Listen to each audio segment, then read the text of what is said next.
हेर्दैमा राम्री देखेर आएको जिउ ज्यान रहेछ सरलकै परेको चिनजान गरौँ हुन्न रहे मै च्याङ के थाहा हाम्रो मिल्छ कि रङको ठ्याङ ख्याल गर्नु बेलैमा हो ख्याल गर्नु बेलैमा भोलि त के हुने थाहा छैन कर्मको खेलैमा।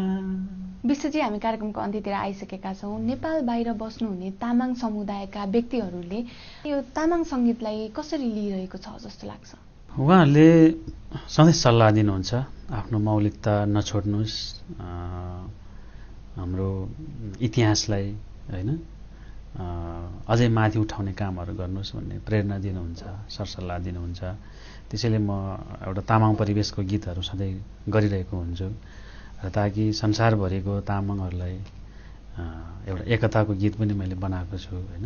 हामी जहाँ जन्मे पनि, जहाँ हुर्के पनि हाम्रो संस्कार एउटै छ, संस्कृति एउटै छ, जहाँ पुगे पनि नभुलाउँ होइन, आफ्नो पहिचान कायम राखौँ भनेर गरेको हुन्छु। त्यसै सिलसिलामा देश विदेशमा धेरै तामाङ संस्थाहरूले बोलाउनुहुन्छ र गैर तामाङले पनि बोलाउनुहुन्छ। यसको मतलब फेरि अरूले चाहिँ नबोलाएको होइन, तर अत्याधिक माया चाहिँ मैले कम्युनिटी बेसमा आफ्नो समुदायको परिवेशमा धेरै काम गरेको हुनाले मैले धेरै माया चाहिँ आफ्नै समुदायबाट पाउँछु। एकदम खुसी लाग्छ। उहाँहरूले अहिले कामको सिलसिलामा होइन अथवा विभिन्न सिलसिलामा परदेशमा हुनुहुन्छ, कोही त्यतै पनि बस्नु भएको छ, तर आफ्नो संस्कृति संस्कारप्रतिको माया एकदमै अथाह छ उहाँहरूको। उहाँहरूले सल्लाह दिनुहुन्छ, सुझाव दिनुहुन्छ, आशीर्वाद दिनुहुन्छ, माया दिनुहुन्छ। यसरी भेटघाट हुँदा पनि त्यस्तै सल्लाहहरू दिनुहुन्छ। खुसी लाग्छ। उहाँहरूको माया आशीर्वादले सिरोपर राख्दै सधैँ काम गरिरहेको हुन्छु। यसरी नै निरन्तर लागिरहेको छु र उहाँहरूसँग प्रत्यक्ष भेटेर सल्लाह लिन पाउनु चाहिँ एकदमै झन् आफूलाई भाग्यमान पनि ठान्छु।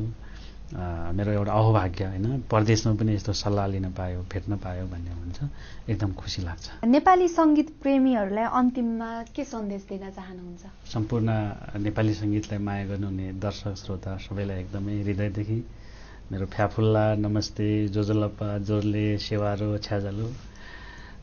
यति धेरै माया गरिदिनु भएको छ तपाईँहरूले अहिले नेपाली गीत सङ्गीतलाई। यसरी नै माया गर्दै जानुहोस्। केही कमी कमजोरी तपाईँहरूले पाउनुहुन्छ भने अहिले डिजिटल प्लेटफर्म मार्फत तपाईँहरूले सल्लाह सुझाव पनि दिनुहोस्, ताकि हामीले नयाँ नयाँ सिर्जनाहरू गर्दाखेरि अझै सुधारेर अगाडि बढाउन सकोस्। सबै सर्जकहरूले नेपाली समाज, सभ्य समाज निर्माण गरौँ र मौलिक सङ्गीतको प्रवर्धन गरेर संसारभरि हाम्रो पहिचान चाहिँ छुट्टै खालको अझै बनाउन सकौँ। सबैले प्रयत्न गरौँ। यति धेरै माया गरिदिनु भएको छ।